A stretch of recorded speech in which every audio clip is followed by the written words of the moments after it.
and welcome back, masters and princesses. I hope you're doing well today. I am continuing the journey down the Just Bring It album, and today's song is going to be Cross. I did a side-by-side comparison of Cross on my Patreon, I think last year, and it was of the studio album version versus this live version that we're going to check out again today.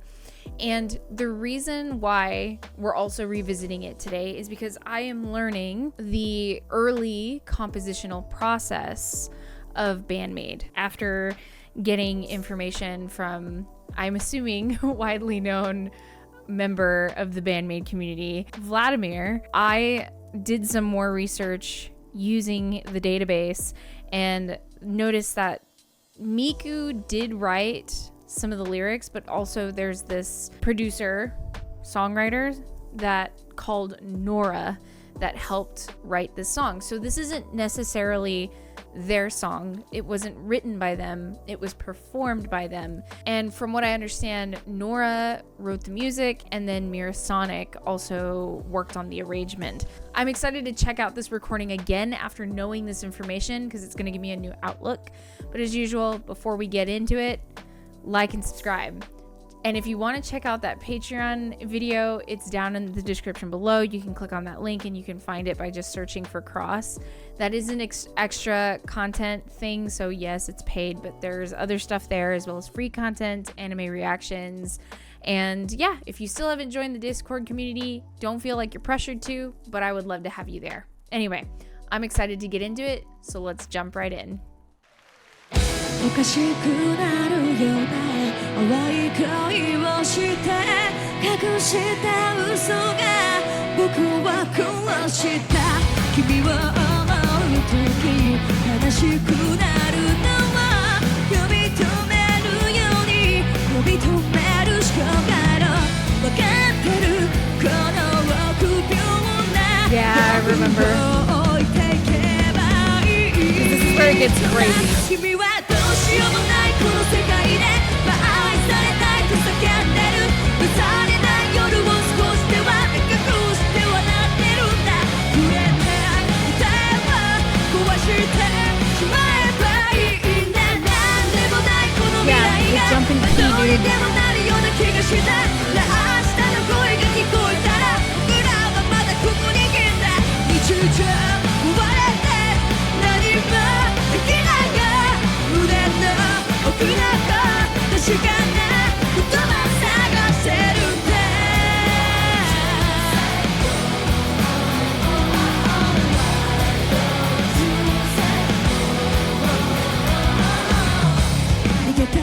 Yeah, I forgot how many like the key changes in here, and then top it all off from research. This is before the psyche surgery that she had to get polyps removed, right? And you can hear the difference in her vocals in this time period, and it's different. It's got a different flavor to it. It's still our psyche, but it's different. It's not a bad kind of different. It's just different. So the other thing that I love about this, though, is when you listen to that chorus, and I want to go back, see if I can find it 100%. And the reason why I want to is I want you to realize the amount of, one, air support and control that you have to have in order to perform something like this. Because changing keys when you don't have, well, okay, she has a pitch center when it comes to all the guitars, both guitarists, Miku and Kanami, and bass, but it's still difficult to find a pitch center if you don't know what you're listening for. And obviously Psyche knows what she's listening for, but man, changing keys is hard. And the amount of breath support she has to have to sing that long of a phrase continuously over and over and over again. Because if you notice, like, yes, she gets to breathe, but she's not having a chance to take a huge deep breath. Also, and now that I'm looking back at this and listening to it, I can tell, yeah, it's not really written by BAND-MAID because they would have done something like this, but harder. And there's nothing wrong with this because they're absolutely nailing it. Like, they're making the song theirs. But again, Nora, when she helped write this, she knew who could execute it properly. That's where I'm thinking. And if you know more information about this, and who Nora is, because I dug through the internet for a couple hours just trying to find information, and I couldn't find anything. So please help me out on that. But I want to go back. We got to go a little further back than that. Watch. Here we go.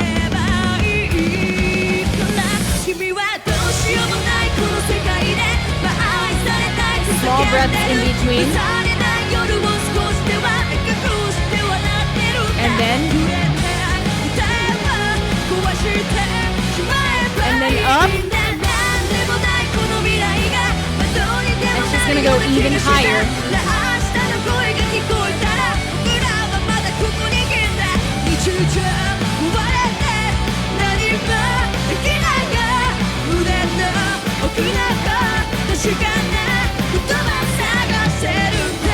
And then Miku harmony. And then group vocals. All right, Kanami.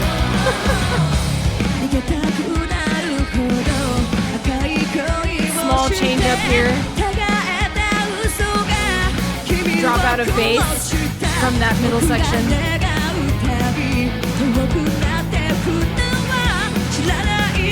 Man, the guitar part.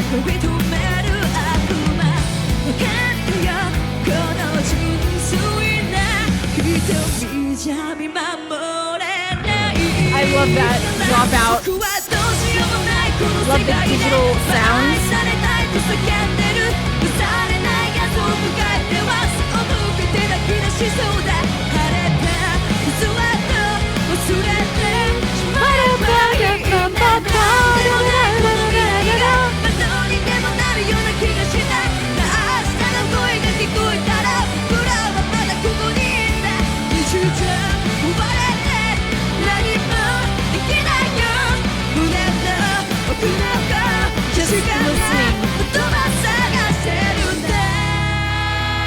Just listening to how Psyche gets into that section, you can hear, like, you can see it in her body language too. And granted, this is also further back in earlier times, right? So I think they're still getting their taste for the stage and building this performative character, right? But Psyche has a great front woman ability in her, and you can see like the just energy she has to present and has to put into her singing, because you can see, like, just for instance, when she was singing that last chorus, when she's kicking her legs up. I don't know about y'all, but like when I play my instrument, if I'm told I need to make a certain phrase on one breath, it is not uncommon, and I don't know how many of you have played like clarinet, flute, or any instrument at all. For instance, when I play a phrase and I start running out of air, the first thing that happens for me is I start leaning back because I'm trying to squeeze my lungs out to get more air. A lot of my clarinet friends, you see clarinet players start to lean forward because they're trying to squeeze out air to get that phrase, right? And sometimes humans, like when we're singing, have you ever like sang and then you start trying to push to get to the end of a phrase? Yeah. Or when you're finishing a sentence, you push air out of your body and you start feeling a little bit of a crunch in your abdominals. That's just your body pushing air out. It's really neat to see that. Now, what I also love about this song, because I feel like I've ignored Psyche for too long, and it's time to bring back the Psyche worship.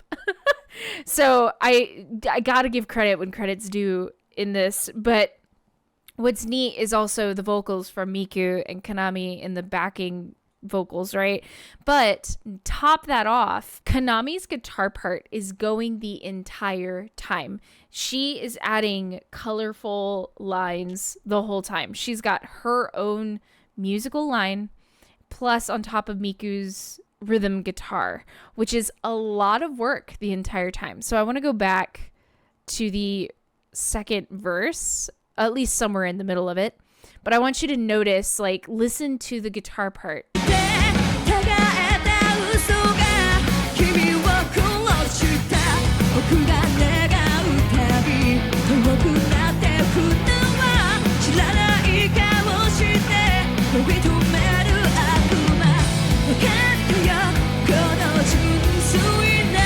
It's constantly moving.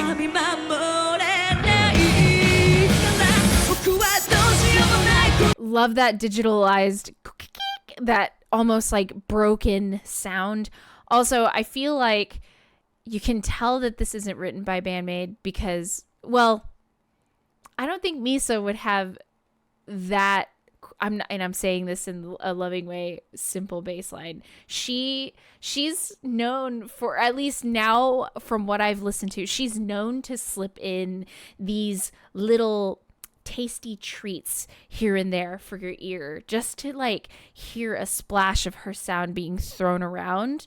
And in this one, it's not that she's not doing it. And $20 says I already forgot something that I don't remember from the first reaction. But who knows? I don't remember much, but here we go, right? I think Misa is playing the quote-unquote cookie cutter bass line that was given to her. But knowing her, she probably added a twinge of something here and there. BAND-MAID's known to, especially with them, like, come on, there's no way they wouldn't tweak it just a little bit, right? They put their character into everything. So yeah, we'll see. But listen to that guitar part. Constantly moving.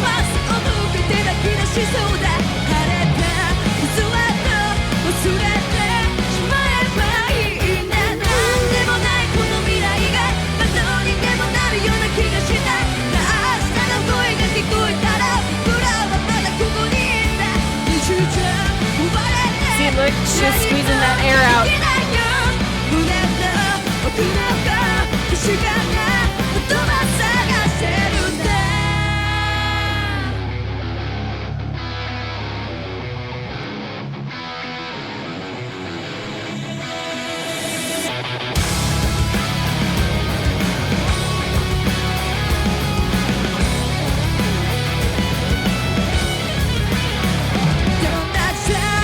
Also,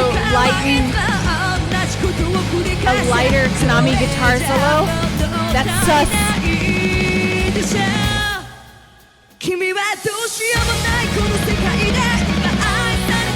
I love that trickery.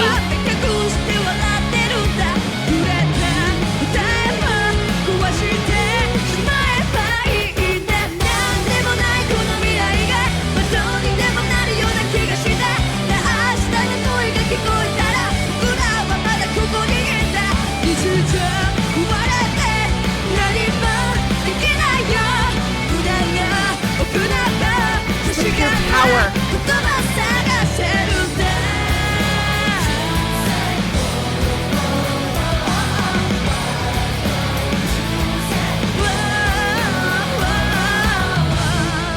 Yes, yes. So, okay, the reason why I should have known, because the first time I reacted to this, I didn't know anything. I was still a baby, and I feel like I've grown a little bit in my infancy. I will never, ever feel, I don't think I'll ever feel at the level that I want to be, and that's okay. I'm willing to accept that.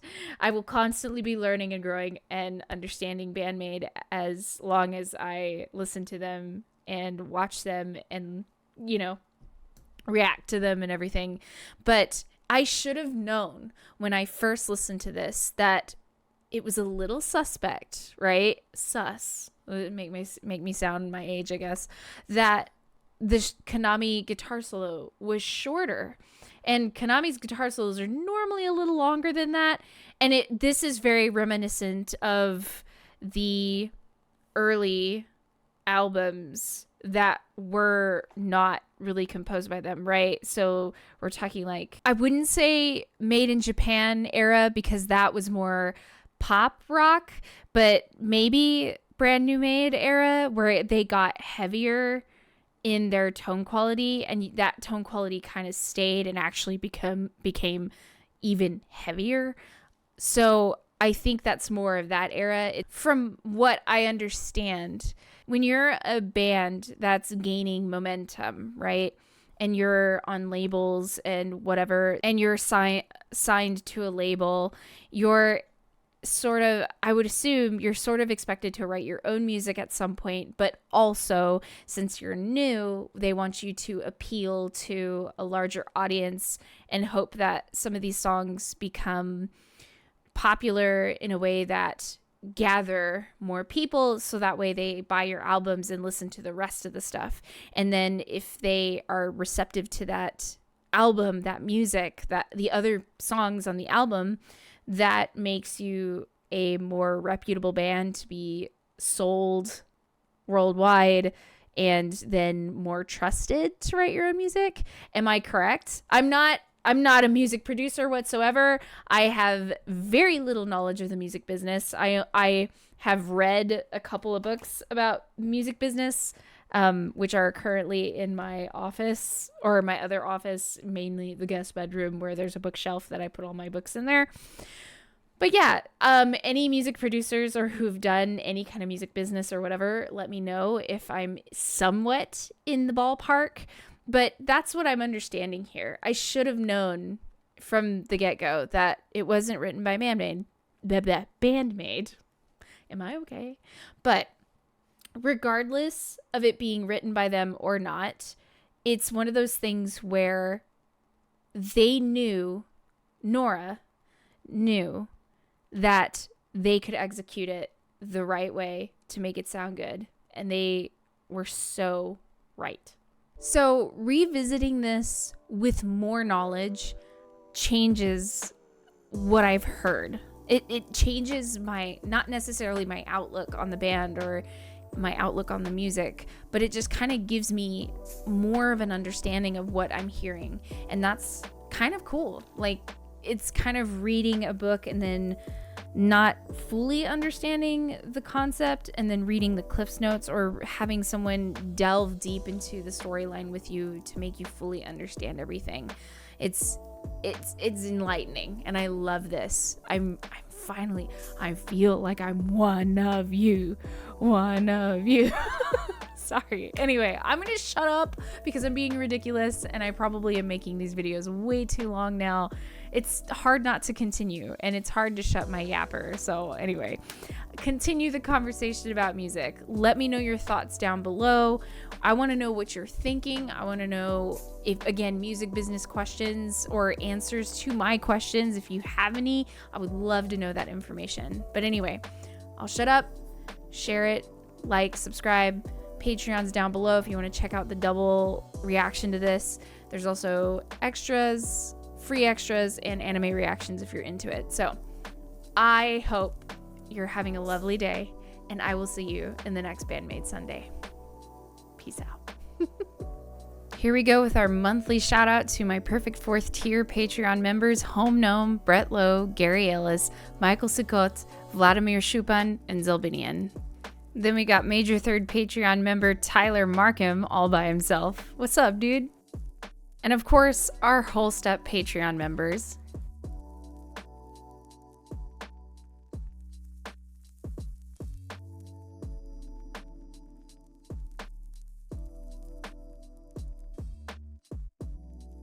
As well as our half step members.